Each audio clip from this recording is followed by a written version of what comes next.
welcome to Solitaire Words, and I'm Veena.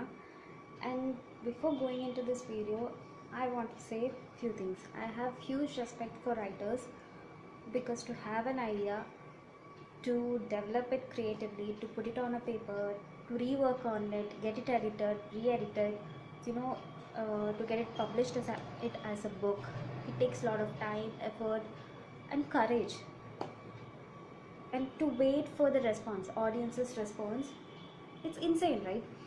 So when I'm talking about a book, it's just that I'm sharing my experience after reading that book, what I have felt after reading that book.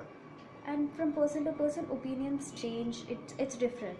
So please don't hate me if I say a few things. Anyway, I'm going to talk about a book series today written by Navaneet Chakraborty. Now, apart from these two books, I have not read any of his other works. These are the just two books I have read.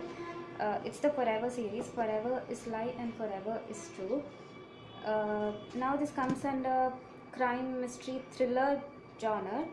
This book is actually about an 18-year-old girl named Prisha who meets a guy named Mean Monster, comes to know about this guy, Mean Monster, through her roommate Zinnia.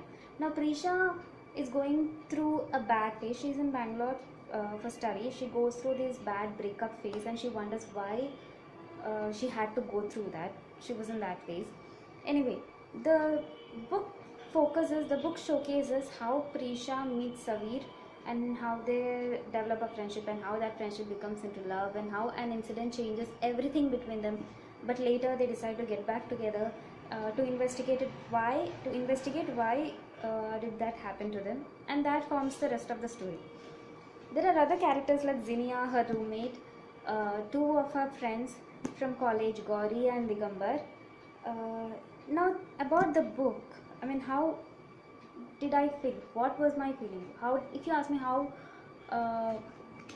did I feel after reading this book, I was a bit disappointed, to be honest. I was a bit disappointed because I wanted a bit more mystery in the book, and it didn't deliver that.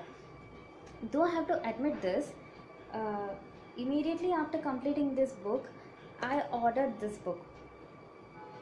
I thought once I read the first book, once I complete this book, I'll wait for a couple of weeks or months and then I'll get the second book. But I just couldn't control my eagerness, so I just went ahead and bought the second book. So I'll tell you how. I'll tell you what I mean. When Bahubali 1 was released and when that movie ended, everyone had this question: why did Katappa kill Bahubali? And everyone was eagerly waiting for the second part. That's how I waited for this book, the second part of this book. So that eagerness died once I completed reading this book because I was upset. I was a bit disappointed because I wanted a little more mystery. Although this book is good, it's a good attempt at writing a crime mystery novel. The English is pretty good. It's easily understandable. You can just easily complete this book. It's not that hard to read or grip on. It's easy. So if you ask me, would I recommend this book to anyone? Then my answer is I'll recommend this book to those people who are just starting off reading, or who want to have that experience of reading a crime thriller or a mystery thriller, those kind of books. Then yes, this can be a start. It can be a start because I know there are much better books based on crime thriller, mystery and all. But yeah, this book is good. You can just give it a chance. It's not, I won't say that it was a fantastic book, but it was good. You can actually read it. Now before I end this video, these are my views, this is my experience after reading this book. This is just my opinion. You are free to differ from what I have felt, so please don't hate me so much. Anyway, thanks for watching today's video and bye.